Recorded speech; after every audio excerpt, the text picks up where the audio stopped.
Hello, my friends, and welcome to Bill Swerski's Tournament Talk. I'm Thomas Sena, and you're not going to believe this, guys. John, Bill, Darren, Brad, the regular host of this show, Bill Swerski, is not here today. No. You know why? Yeah. Heart attack? Well, he has acid reflux. So it's not a huge deal. Had a little acid reflux, but he didn't want to leave the house. So here I am once again, filling in and hosting Tournament Talk. So Tournament Talk is the show in which we compile memorable SNL moments in a chosen category, break them down tournament style in a bracket, and declare a winner. So every episode, I'll be joined by 4 panelists. We have a bracket, and we will crown a champion of that episode's topic. Last month, we declared a winner for Best SNL Cameos. Month prior, it was Best Holiday Moments. Today, we're hashing out Best SNL Bits, a big topic, a big wide-ranging topic to coincide with SNL 50. So let's go ahead. Let's meet our panelists for today's episode. Brad Robinson, co-founder of the Not Ready for Primetime Project and co-host of the early years of SNL. Brad, Best Bits is like Not Ready for Primetime Project parlance. Like, explain to the folks what we mean by Best Bits. When we do it on the early years, it's you take an episode and it's your best bit. It could be a performance, it could be an entire sketch, it can be a runner, anything you want. So this is a monstrous task that I have to thank everybody for being involved in trying to narrow down 50 years of SNL into best bits. Thomas, I know you like to do huge lists. I had a list of 70, 75 that I had to whittle down. So it's amazing. But that's what it is. So we're attempting, it's a fool's errand, attempting to pick our top moments in 50 years of SNL history. Yeah, something that'll put any SNL hardcore fan into cold sweats trying to figure out. So we got quite the task here. Also a panelist, the man who swooped in and stole my gig at the SNL Hall of Fame. He staged a coup, and now he is the lead conversationalist at the SNL Hall of Fame. Bill Kenny. Bill, be honest, how much prep did you do for today's episode? Oh, so much prep, Thomas. My friend John Schneider, who's going to speak in a moment, has given some impossible tasks over the years with our Superfan episodes, narrowing down moments. Coming up with 20 moments from SNL in 50 years, this is the most impossible of tasks. So I picked them all from season 11, spoiler alert. Love that documentary. Yeah. Yes, that was great. Great job, Bill. Great to have you here. I'm not letting John speak just yet. Next panelist is the co-host, along with John Trumbull of the SNL Nerds podcast.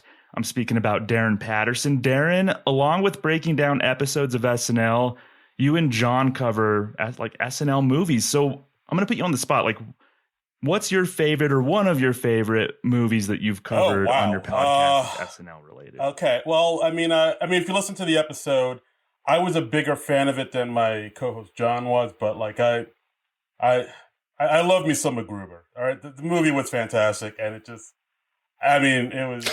I would say that would be up there for sure. I mean, there's like a bunch of other movies we've talked about that are SNL related.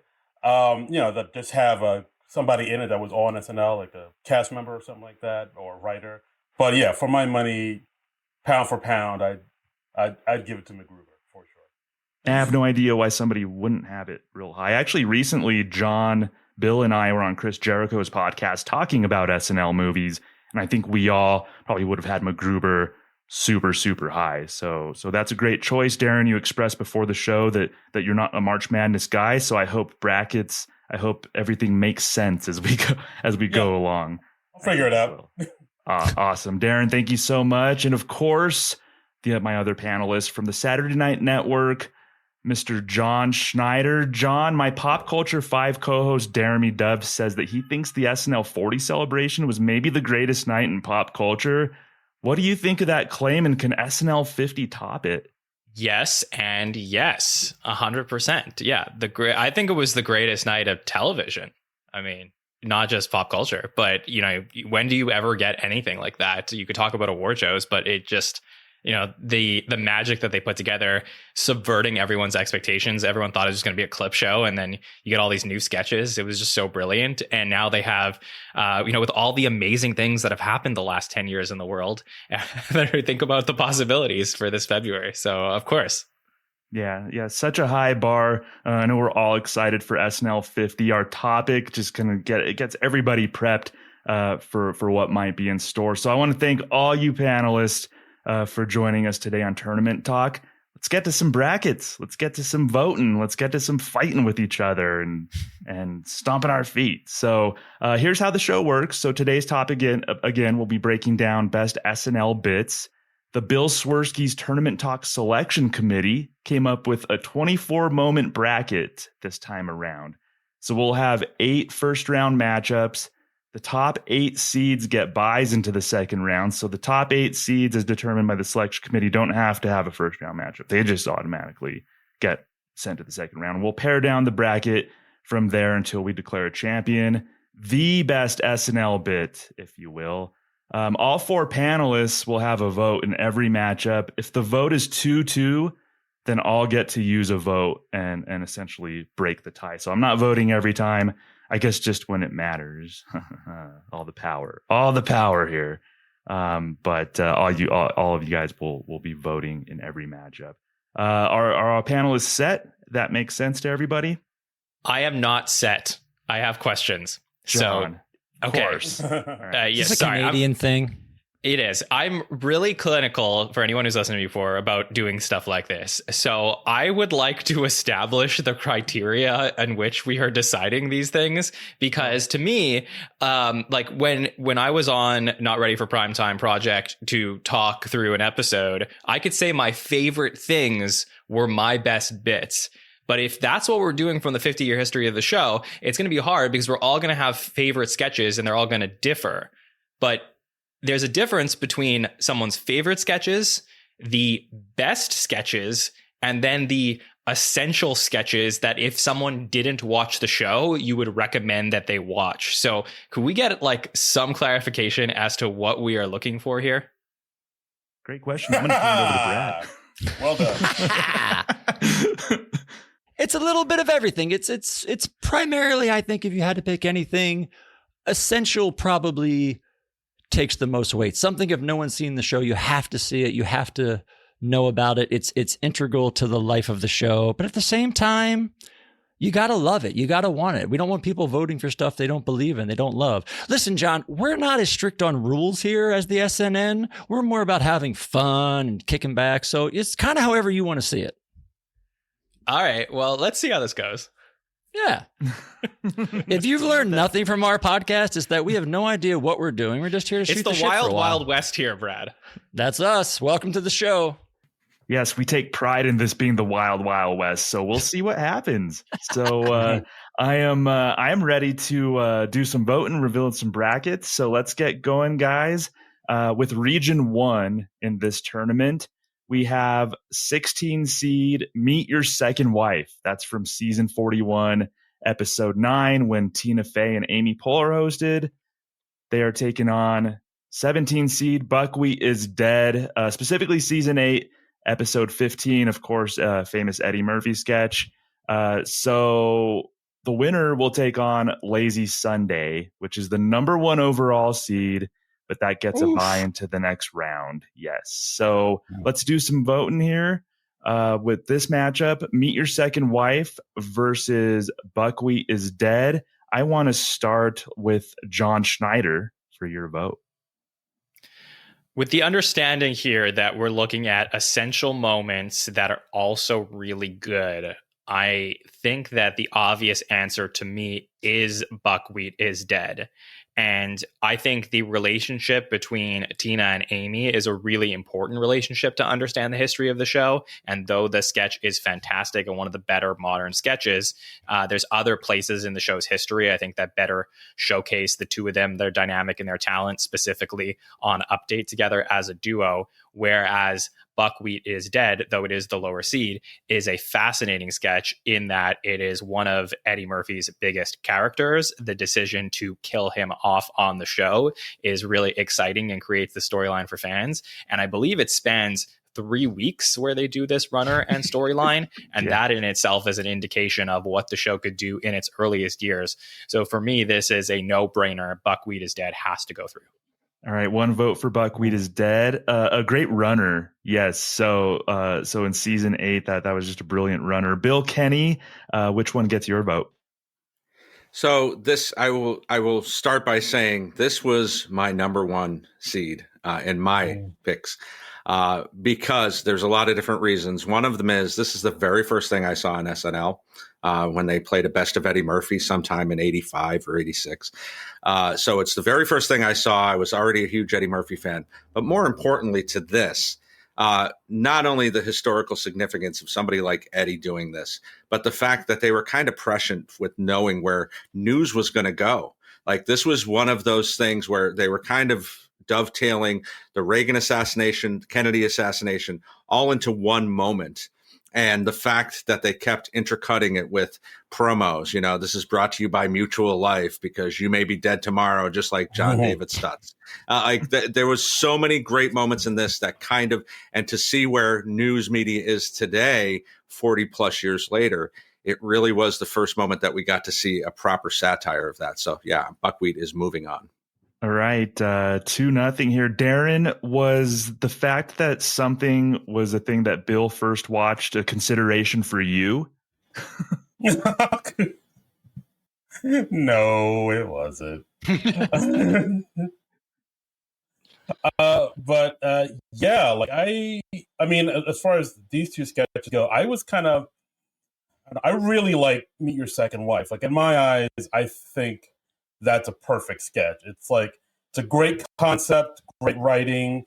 It was acted almost perfectly. It's damn near a flawless sketch. And it was like a sketch where it's making a point about something. It's also being a little shocking, but it's also like the fact that it's funny and like the laughs comes first in the sketch, which is something I always like really appreciate. Like I never like things that are being too preachy where the message comes first and the jokes come second. And with this one, like it was definitely the opposite, where like the fact that this concept is so hilarious is coming first and the shock value of it is coming first. And then it's also had a bit of a message trying to tell you something comes second. So like I was ready to sort of vote this through, but then after hearing John and Bill and their thoughts on Buckwheat is Dead, I think I might have to flip that and go for Buckwheat as well. Just because with Buckwheat is just it's so much more conceptual of an idea, and it's like you said, it's like this really interesting runner,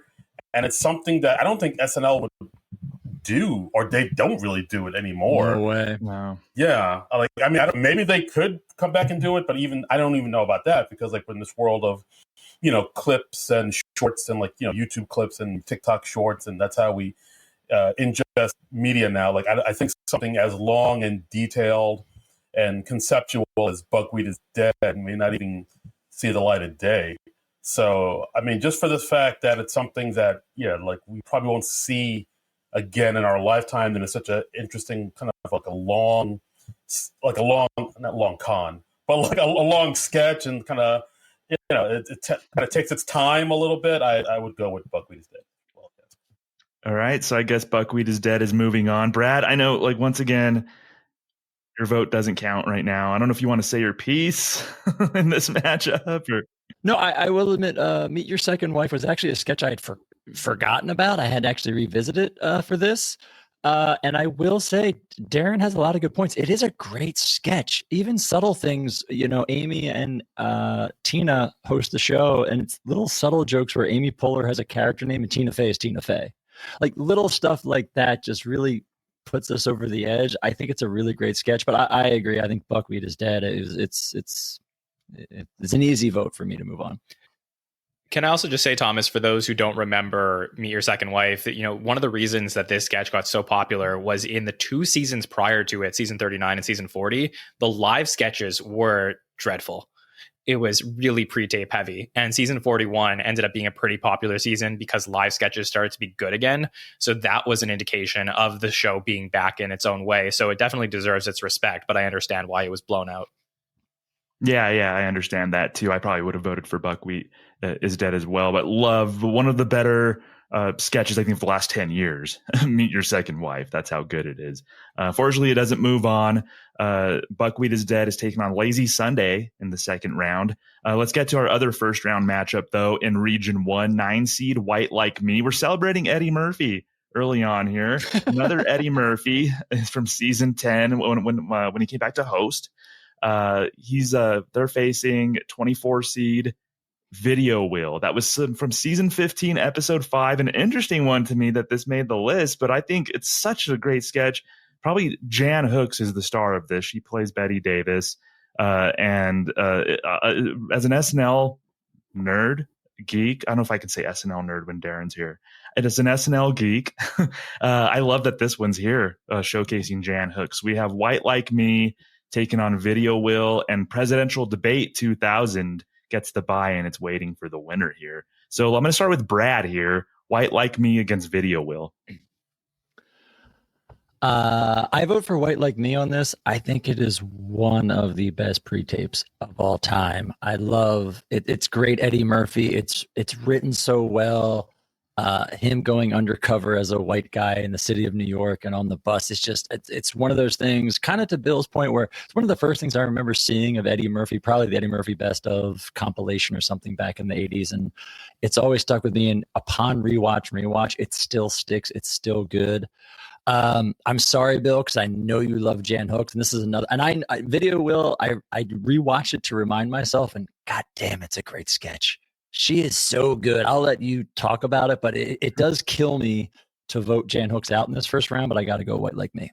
Yeah, White Like Me, 1-0. Bill, you and I talked about Jan Hooks on the SNL Hall of Fame before you staged the coup. I was the host and you were the guest. We talked about Video Will. We talked about this sketch like at length, and both of us just absolutely love it. I'm so curious. I want to go to you now. So curious about what you're going to pick here.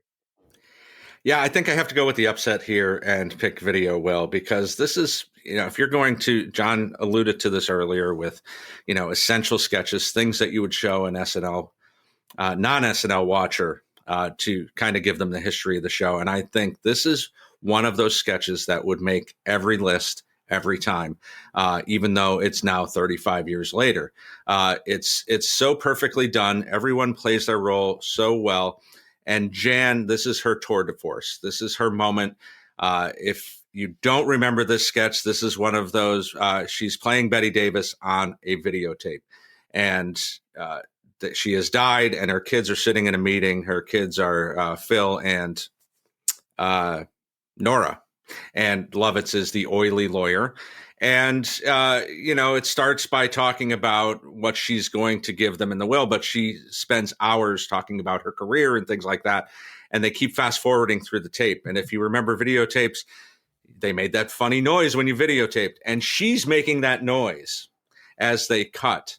And you can't really, and they cut back to her a little bit early the one time, and she plays it perfectly. Yes. She almost breaks. It's the one time almost. It's the closest Yeah. Jan Hooks ever came to breaking on the show, I feel like. Yes. Yeah. And then just kind of, so rolls into it. But yeah, this is just such a perfect sketch from beginning to end. So I have to move this on. Yeah, and it highlights an all-time cast member. So we're tied 1-1. Darren, what do you think about this matchup? Oh boy! All right, I got two sides here. Okay, look. All right. Look, as much as I love me some Jan Hooks. I truly do. I think she's one of the most underrated cast members of SNL history. I think like one of my I would say Phil Hartman is probably my GOAT. I think he was the best to ever do it, and I would say Jan Hooks was she might be a close second, because she was the one that was really. That could almost go toe to toe with Phil, or even match him at times. I don't want to say almost, but even one of my sketches I was considering putting in this this draft is the waitress sketch she was in with Alec Baldwin, and the pie's never free. I was contemplating putting that sketch in it because it's a fantastic sketch, and she's just so damn good in it. So I love me some Jan Hooks for sure, but I think I'm going to have to go with White Like Me, just because it's a sketch. Again, like I said before, I love it when a sketch has a message and is trying to say something, but it's not being preachy about it, like trying to be funny first, and the message comes second. Then it seems, and this really does feel like that type of sketch, the White Like Me sketch. Like it's even like kind of, it's a sketch where you can play it today and it still works. Like it's probably even more prescient today than it was back then. And I feel like it has more staying power. And I don't know if the video will does. Like, I feel like if you showed somebody in their 20s or something like that, the video will sketch, you'd have to explain who Betty Davis is first, and then there would be like, okay, yeah, she's good. This is kind of funny. But if you showed them White Like Me, they'll be like, oh, this is hilarious. If it's a sketch, the White Like Me sketch feels like something that Chappelle's Show would have done if Chappelle's Show was around. This feels like a pre-Chappelle Show type of sketch. And I mean, God help me, what a silly Negro is. That will never not make me laugh. so for that, I say White Like Me. All right. Yeah, John, on the surface, this might seem like best versus essential, but White Like Me has some hilarious beats. I don't know if you and I have talked really ever about this sketch. I'm curious to see what you think. I love White Like Me. And, if White Like Me was going up against Buckwheat is Dead, I probably choose White Like Me over Buckwheat is Dead, because I just find that the whole, everything Eddie does in this is so great. It's also not while he's a cast member. And in season 10, though it is really good, like he's really missed. And then he comes back for that hosting that Christmas episode and puts this on. He's so good in it. Jim Downey is absolutely fantastic in it with the here. Just take it. You can take it. It's so good. But I'm actually going to go with the Video Will sketch here, and I'm going to tie it up. Whoa. And the reason is because, number one, I do think Jan Hooks is lost to time for a lot of younger people. And I do think that, pun intended, we should put in the tapes more and watch her on the show. And it's worth going back, because this is one of the best things that she ever did on the show. And I think even, to Darren's point about it not being so modern, I think in Zoe Kravitz's episode in season 47, Keenan did a bit just like this, the old home movie sketch where they're showing him doing the fast forward and the rewind, and just playing with the live format, I think is really interesting here. And that's one of those things I want to get across to people who aren't as familiar with the show as all of us, is that a live sketch doesn't have to be 4 people sitting around a table or 2 people sitting on a couch. It can be, you can play with time, you can play with movement. And I think what they had here was a really creative concept that hadn't been done before on the show, with one of the best cast members to ever do it. So I don't blame the show. Sorry, I don't blame Jan for this sketch not being as being pushed as much as the other one. I think, White Like Me is more iconic, but best bits, this to me has to be on there. So I would push that through. Interesting. I didn't expect this. 2-2. I guess I'm voting in this matchup. I expected it from Bill. I did expect it from Bill. That's a good point. So it's 2-2, and I thought I was going to lean a certain way, but John just convinced me with the factor of it being live and like all of the cool, innovative things that they were doing in a live sketch. They tried to, they could have just pre-taped Jan's part and then just showed it like that, and then had like Nora and Phil and John doing the live bit. But they didn't do that, and they actually had, as Bill said, they had Jan make the fast forwarding sound, and then there was like a funny like little moment that we almost caught Jan in like a human moment there, and that was fun. So I think just like degree of difficulty, if we are going, like John said, best bits, I'm gonna go with the upset. We're gonna send Video Will to the second round. And I know Darren's, you're shaking your head, and I would have, a few minutes ago, I would have shaken my head, but John, there was really some good convincing there for me. It seems like you want a couple final words for on this, Darren. No, I mean, John makes some great points. I don't know. I'd have to think about it tomorrow. I don't totally agree with it right now, but like I respect it. This is kind of a shock. Very shocking. You do have to respect the Jan Hooks of it. Yeah. I mean, it is hard to not respect that.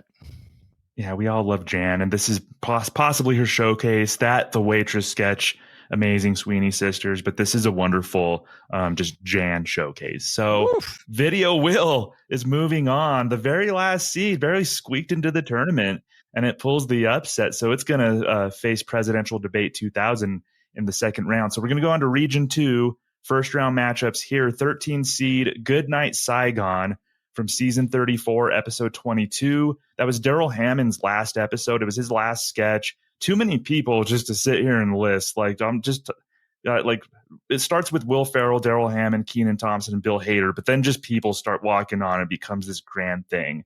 It's taking on the 20 seed, The Boxer Cold Open from season 27, episode 1. That was the first episode after 9/11.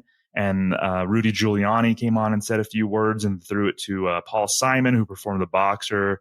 Very emotional moment, very memorable, possibly the most memorable musical performance on SNL.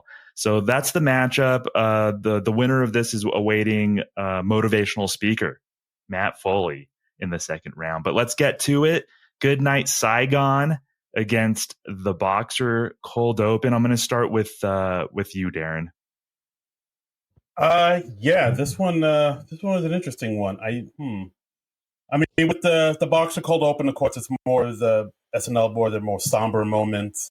9/11 just happened, and it was, of course, I was in New York when it all went down, so I remember the vibe of everybody just being very despondent, and it's just like I think they handled it the best way they could. Like, it felt like the proper moment, especially with Paul Simon coming out singing The Boxer, trying to sort of rally everybody to sort of sort of have everybody sort of find the strength they need to continue on after this horrible tragedy. Goodnight Saigon. It took me a while to sort of remember that one because I had a hard time sort of finding it because I guess because it's not really.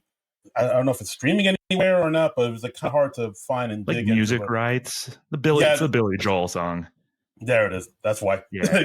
I assume. But like I was able to find some video footage of it, and I don't know. I part of me I think I might lean towards Goodnight Saigon just because it was such an interesting.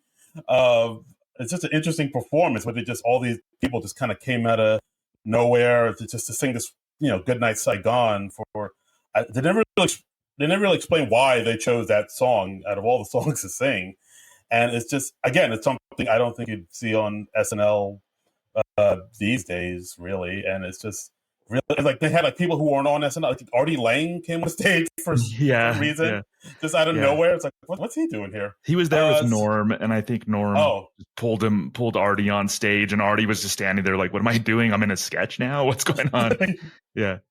It's such a wild moment. So I think for that, I'll give it to Goodnight Saigon.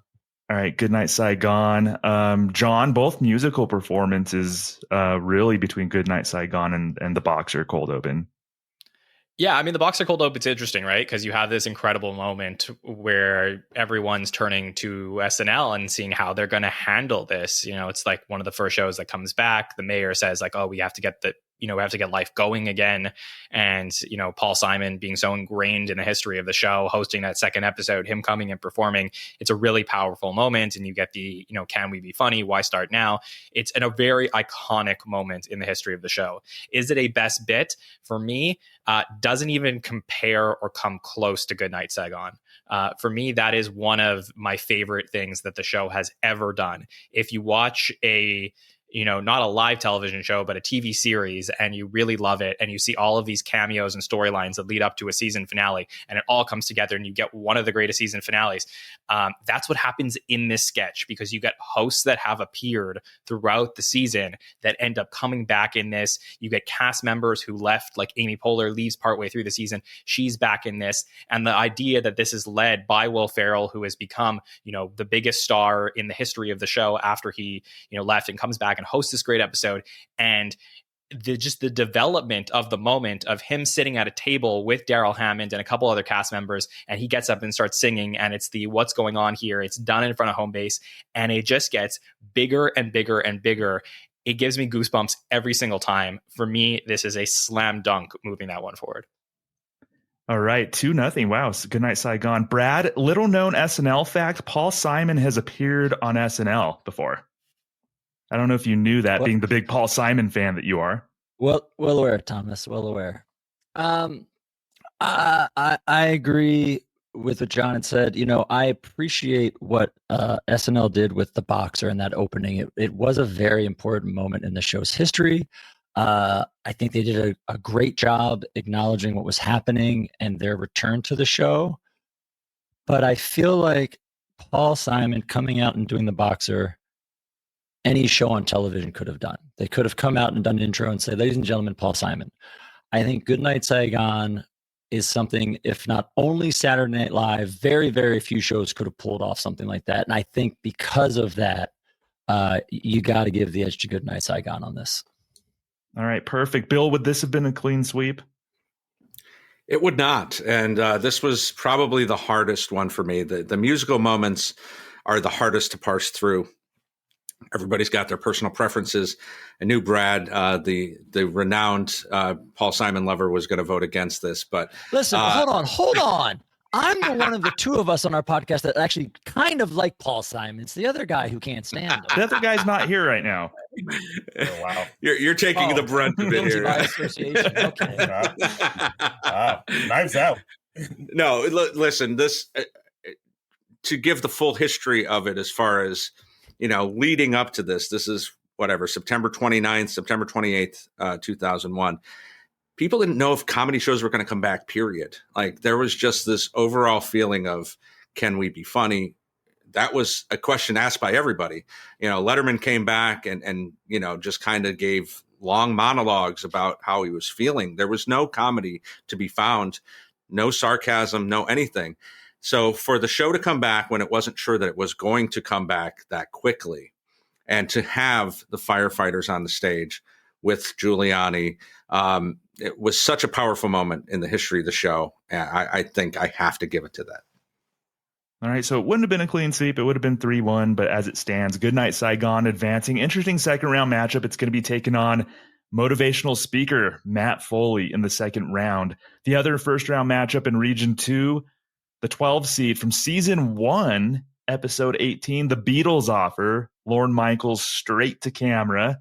It's taken on the 21 seed, Debbie Downer, season 29, episode 18. Multiple times they did Debbie Downer. Of course, we're talking about the first one they did with Lindsay Lohan. The winner of that awaits 5 seed Word Association with Richard Pryor and Chevy Chase. Let's start with Bill Kenny, Beatles Offer, Debbie Downer. Who you got? This one's not even close to me. Debbie Downer is great for what it was, all the breaking and things like that. And, one of the few times the show really embraces that in a good way. But Beatles Offer kind of puts SNL on the map as far it's becoming this huge phenomenon. So for Lorne to go on, nobody knew who Lorne was. And to have him give this offer, to know the backstory now that, Paul and John are sitting down the road and thought about going down, that's a lot of fun as well.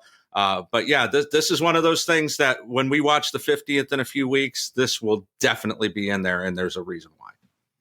Yeah, there is a reason why. That's an interesting choice, though. I guess Debbie Downer, Debbie Downer, maybe a little more like, it's interesting, modern day versus season 1. This was one of the more fascinating first round matchups to me. Darren, who do you got in this?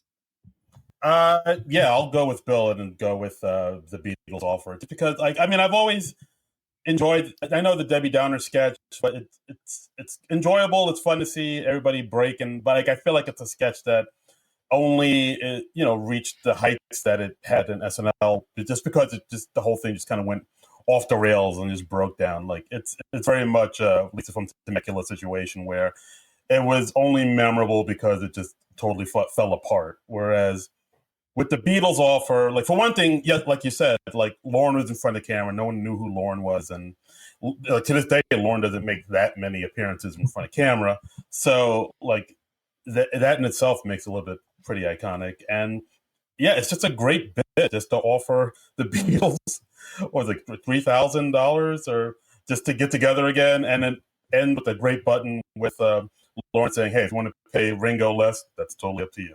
Like that's still a funny line. I still get a kick out of that. So yeah, I'll go with the Beatles offer all day. All right, I'm surprised, John. You and I like your philosophy on breaking. It's one that I share. What do you think of this matchup? I'm surprised Debbie Downer hasn't got a vote yet. This is crazy talk that we're hearing here. I'm trying to keep it together and be respectful to our friends, but this is absolutely wild what is happening here, because they didn't even show up. He made the offer and they never came. I don't care if they were sitting in some hotel room and revisionist history said that they thought about showing up just because they're friends with Lorne now. This is crazy to me. Yes, it is iconic, again, because, the show grows to what it ends up being. We end up getting Paul McCartney on the show, who is one of, Lorne's best friends. Obviously, George Harrison's going to come on. Ringo's going to host eventually. All those things are really, really cool in retrospect. But the moment itself, with Lorne just sitting there holding a check up to the camera, is nothing compared to what you get on screen with Debbie Downer, where you're going to have, and this is all coming from Bill's hate of Jimmy Fallon, but it absolutely is, where they're going to sit around. We have not met Debbie Downer yet, so put yourself in the mindset of that. You haven't seen Debbie Downer a million times. These people are going to sit around at Disney World, this family, and they're going to be having their breakfast, and Debbie's, what she's saying, and the sound effects are so stupid and so ridiculous that the cast can't keep it together, but not purposefully, in a way where they're trying to hold in their laughter, but just can't help but laughing. And that is the philosophy I share with Thomas, in that breaking on SNL isn't funny, but trying not to break is funny. And the fact that it reduces Rachel Dratch to crying is great, because, we're going to have sketches in the history of the show that are going to be rewarded for bad breaking. But this is good breaking, so we have to reward when something goes right. And that is why this needs to move forward as a best and essential bit. John with the impassioned plea. John seems confused. This isn't a bracket of Fallon breaking, so this would definitely move on, right, to go towards the finals. It would be more than Fallon 24 moments. We would have to be a 3-part podcast.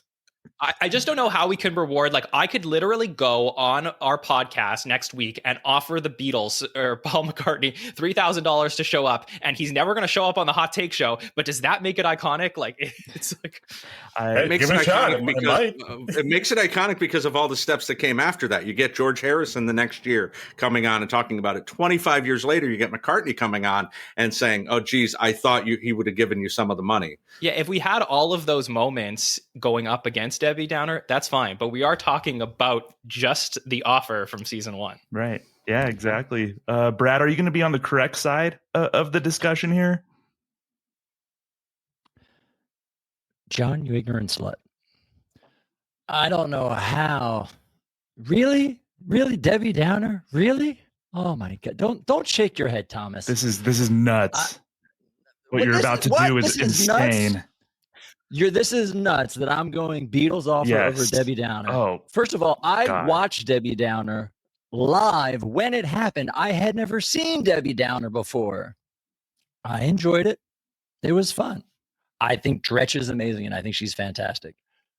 But God damn, I thought I'd have more rounds to talk about the Beatles offer. You worry me, Thomas. No, I think this Beatles offer is great. I think it's a great example of the show finding its voice, what it's going to do for 50 years continuing. It's not a runner per se, but as Bill mentioned, George Harrison references when he comes back. They do another Beatles offer down the road. You do get Beatles on. I think that if you want to give Ringo Less line as one of the best lines of the first 5 years, it's one of the best jokes of that original era. I don't know how you don't say Beatles offer. It doesn't compare to feline AIDS being the number 1 domestic killer. This is like iconic. One of the best examples of like trying not to break. Like every time I watch this, it's joyful. Like the Beatles offer's fine. Lauren is fine on camera, but like John's right. This could have happened anywhere, any show could have done this. like I cannot believe. So Beatles offer Can I ask advances. a question? Can I ask a question? Yes. Does Debbie Downer funny if they don't break? This was funny, Like, but no, they this is did break. 100% I'm just Brad. asking. But they I'm just asking a question. Is it funny if they don't break? But they did But break. you're building a straw man here, Yes. which you're saying, is this sketch funny if it didn't happen the way that the sketch went down? Like we're evaluating what actually happened. Is Phil Hartman an iconic cast member if he was only in 3 episodes? I will evaluate what happened, and I still stand by Beatles offer. Brad, is Phil Hartman an iconic cast member if he's only in 3 episodes? No, but he wasn't. So he is an iconic cast member. Like, Thomas, I love you. oh my gosh. Okay, I'm riled up now. John and I are on the correct side of history. Darren, Bill, and Brad aren't, but unfortunately, the Beatles offer advances, which I do enjoy, but come on, guys. Look at you taking side, dude. Can you please be a little Wow. bit impartial Wow. here? Come on now. That's not my job. My job is to You say. can't help it if he's right. My job is Oh to say my that the God, Beatles the offer two is of now you. taken on word association in the second round and move it along. Good luck. to, Great. Good luck. I can't wait to hear Great- all of your I know. arguments. for Great that. matchup there, guys. Region 3, first round matchup, 15 seed Spelling Bee, season 31, the Will Forte Classic against 18 seed ABC Campaign 88 from season 14. That was the first episode of the season, a Tom Hanks hosted episode. The winner will be awaiting Tom Hanks' 5-timers monologue as the 2 seed from season 16. Let's start with Brad, Spelling Bee, and ABC Campaign 88. Damn it! I wanted to go last. I know, that's why I picked you.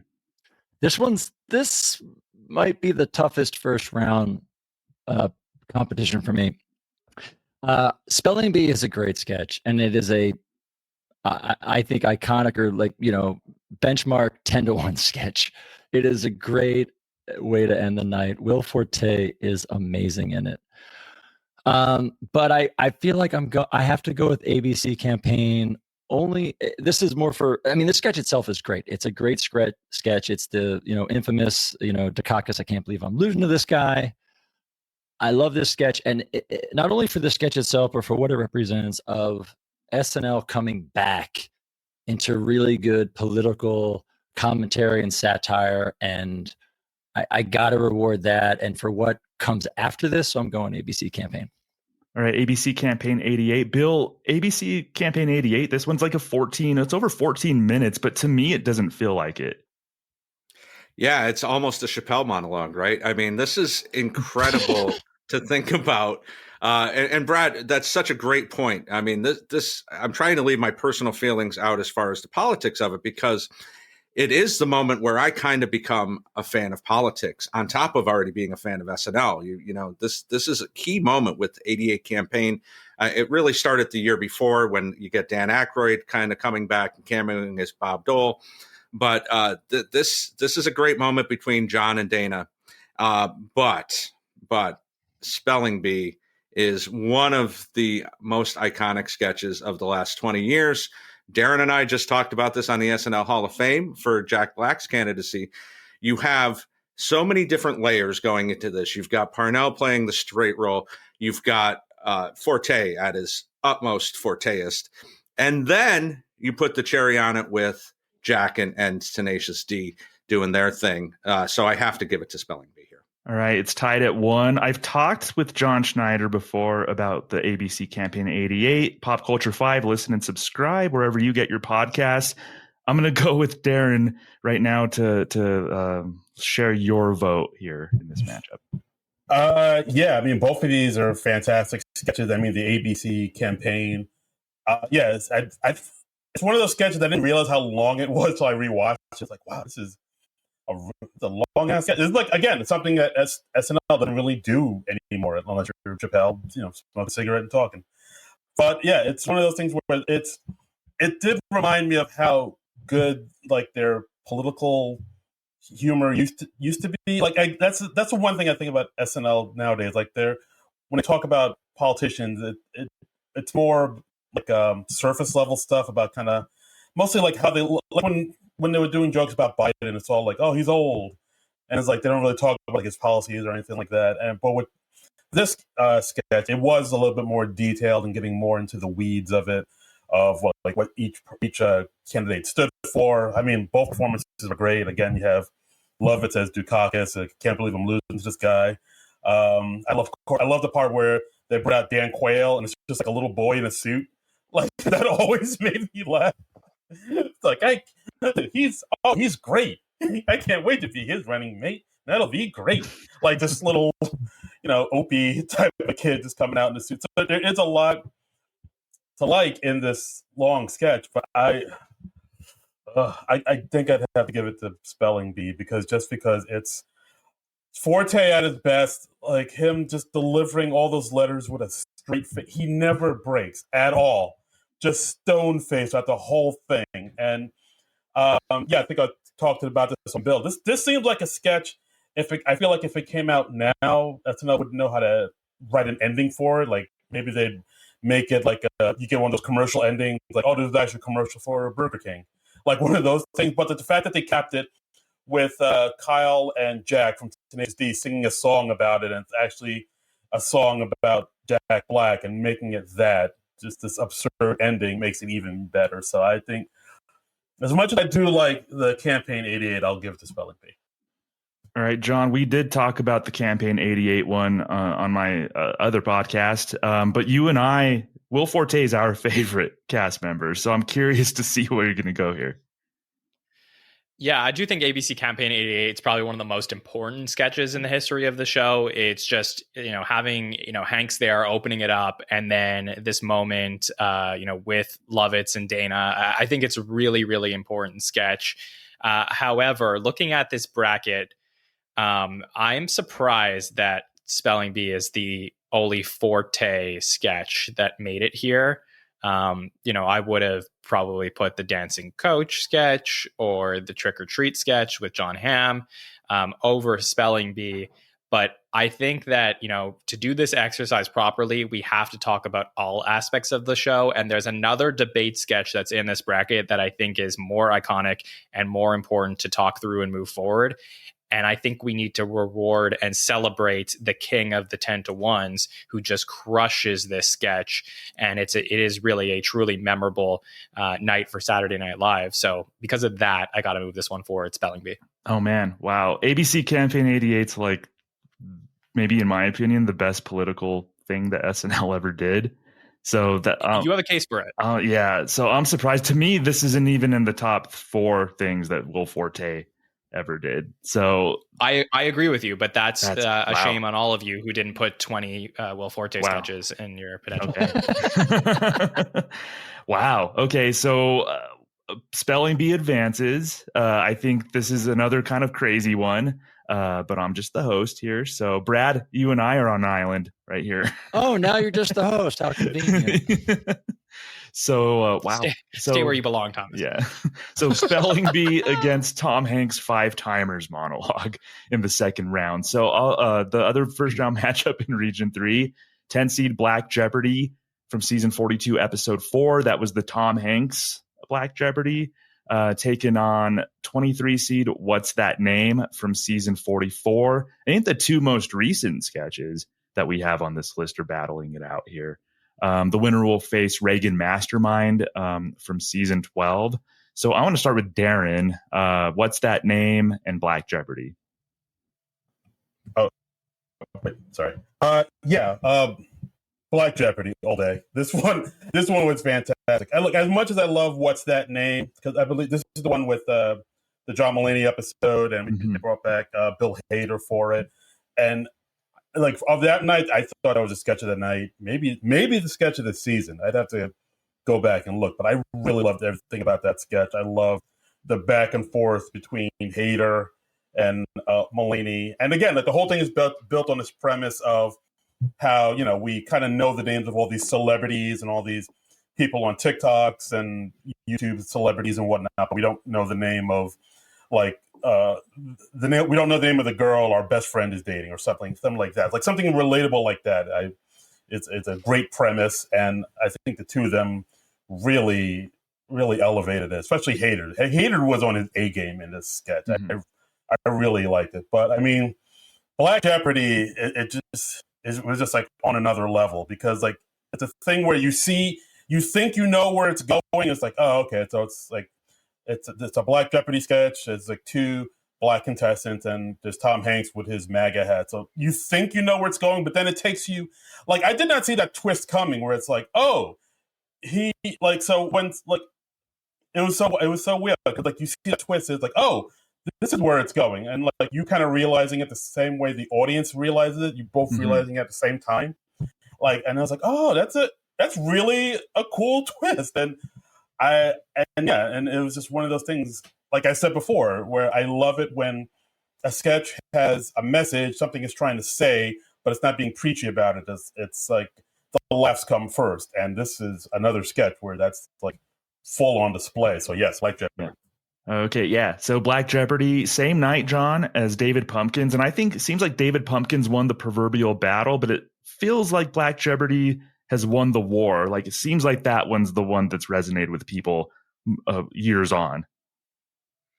Yeah, I mean, I think they both went out, but I got to talk about this matchup here for a second because I think What's That Name is one of my favorite sketch series that the show's ever done. I don't know how the hell this version of What's That Name made this bracket. Which one of you put this at the top of their list? Because I'm so confused by this, with all respect to John Mulaney coming back and hosting the show and bringing back this sketch with Bill Hader.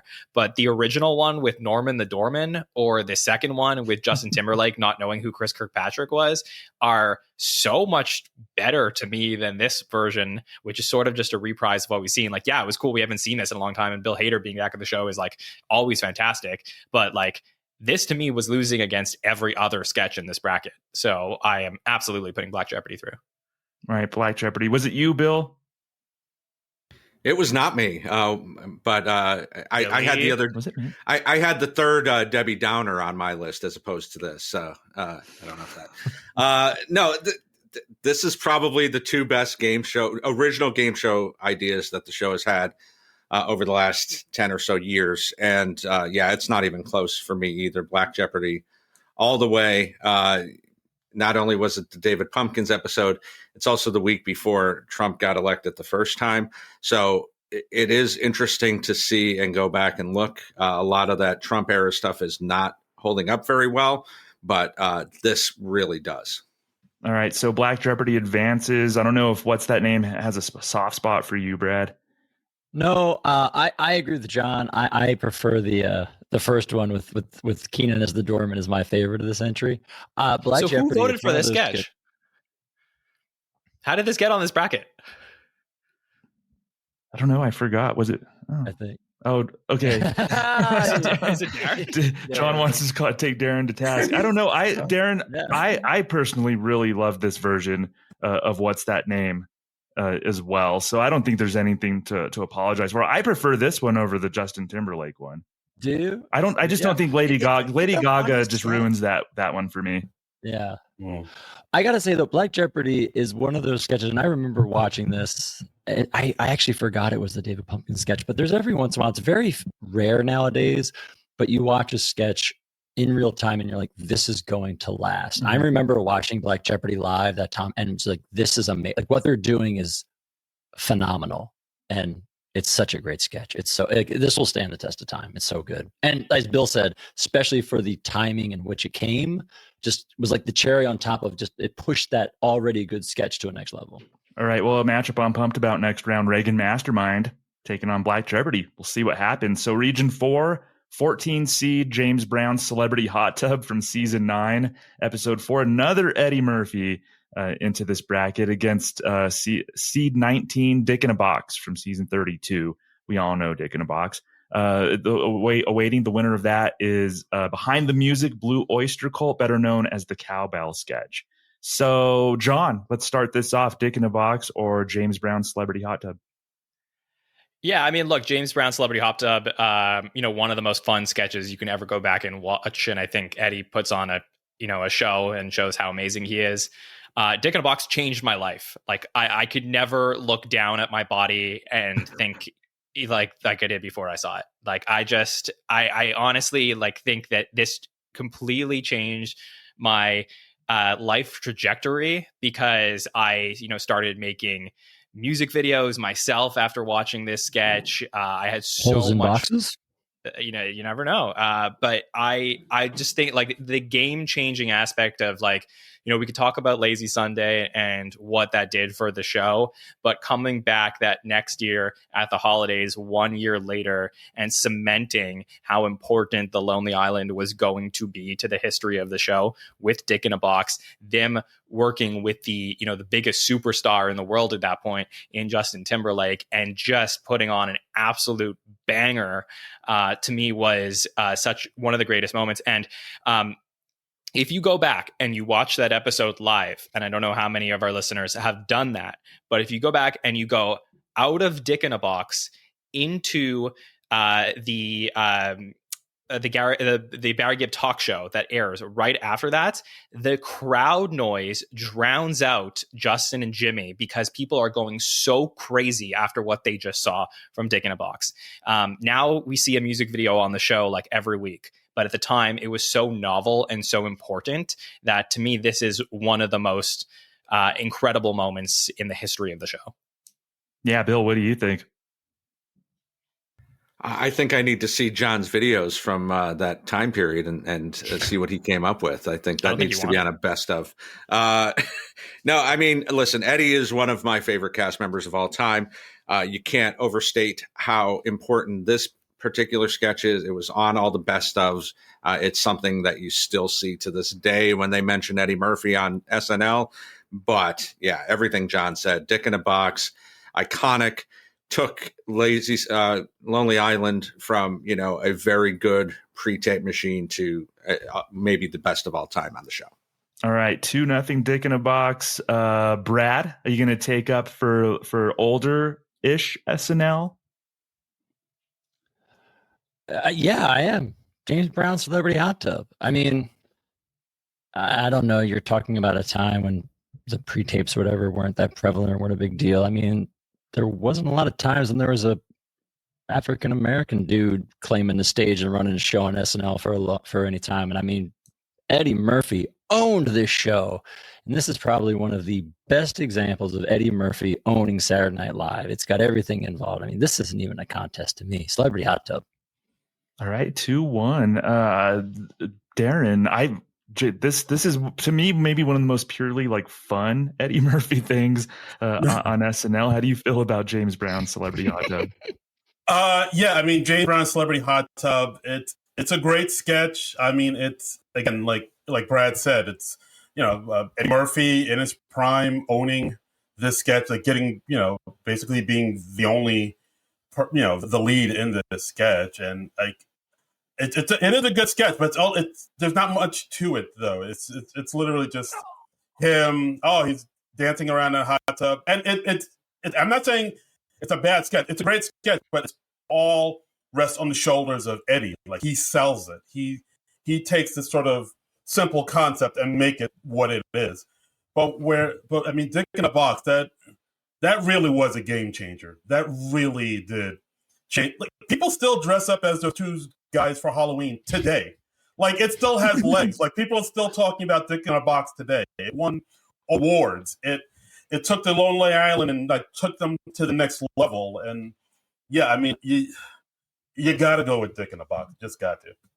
All right. Yes. Dick in a Box, moving on, facing Cowbell, a heavyweight matchup. And I will point out, I'm pretty sure Bill or John or any of you correct me. This was a battle of two pre-tapes, because I'm pretty sure Celebrity Hot Tub was a pre-tape. Yes. Yeah. Right. Yeah. Yeah. So it was not a live sketch. Right. But it was recorded in August. Yeah. So still fun nonetheless, but not a surprise. Dick in a Box moves on against Cowbell. Thomas, I have to ask. Yep. For Eddie Murphy fun, should the Eddie Murphy fans have voted for Little Richard Simmons instead of Celebrity Hot Tub to represent fun Eddie Murphy? I will vouch for Little Richard Simmons, sir. that was fun. I think so. Little Richard Simmons by a hair over Celebrity Hot Tub. Maybe you would have had a chance against Dick in a Box.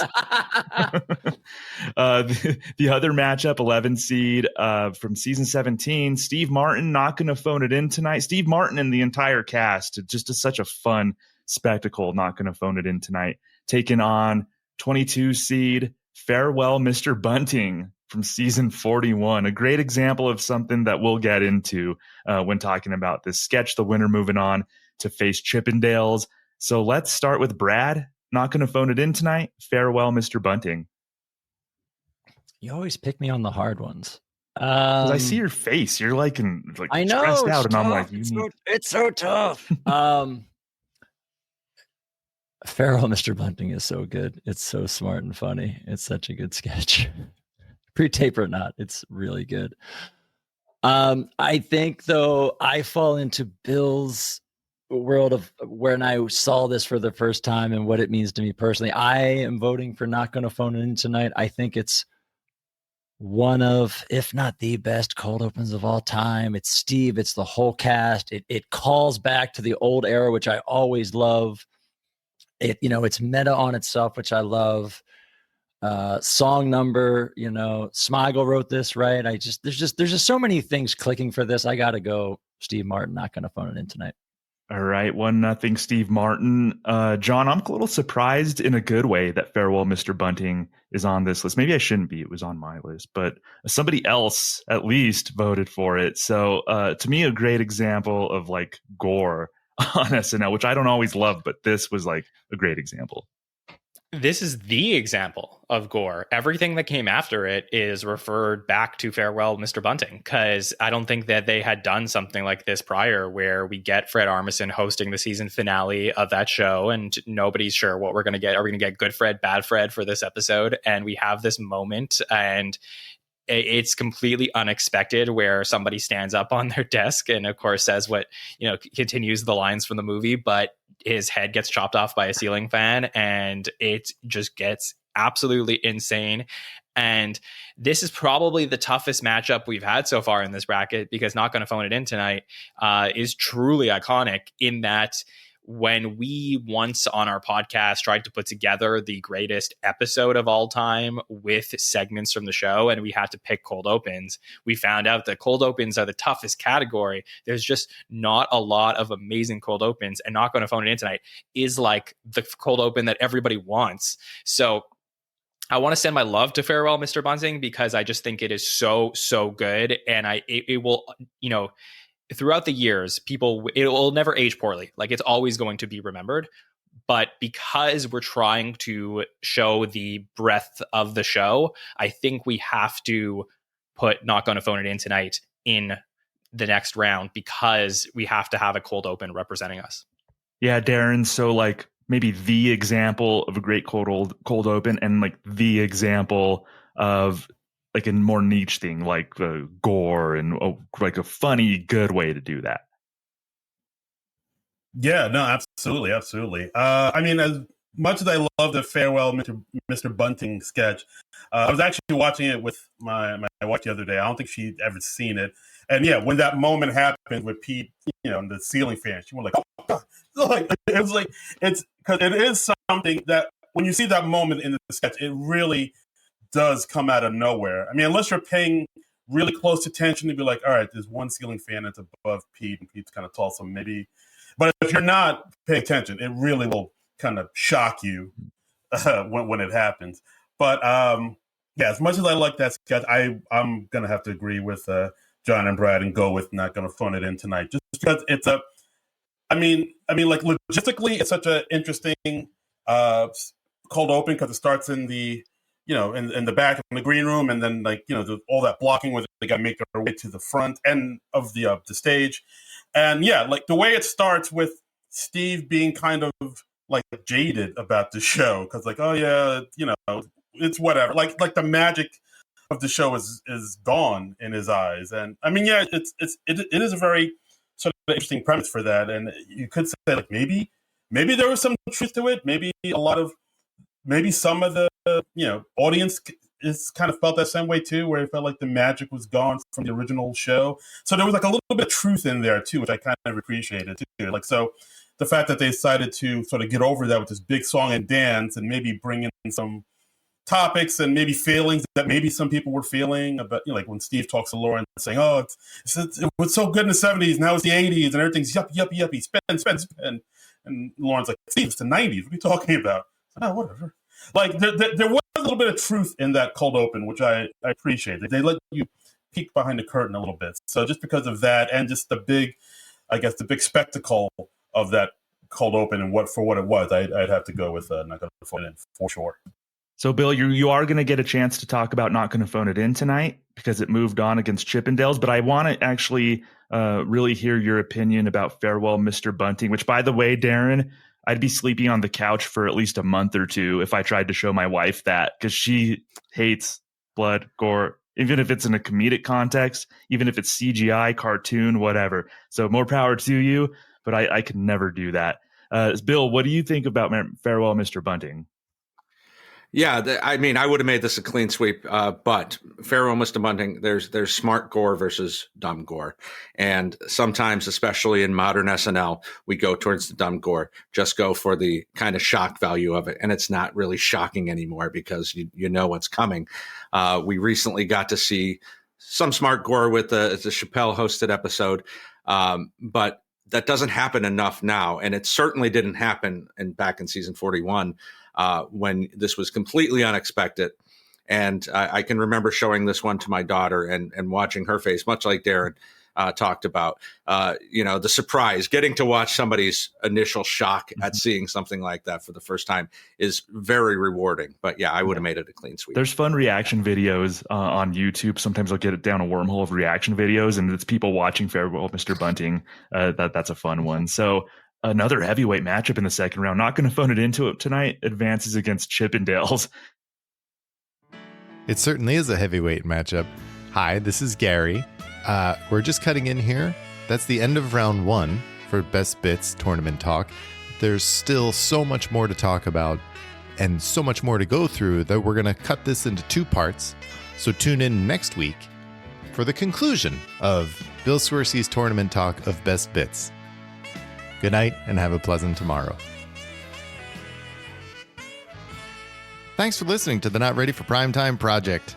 If you're enjoying what you're hearing, please take a moment to rate and review the project wherever you find us. You can also drop us a line to let us know what you liked or didn't and what else you might like to hear in the future at nr4ptproject@gmail.com. And lastly, you can find us on social media everywhere at nr4ptproject. Thanks again for listening. Have a pleasant tomorrow.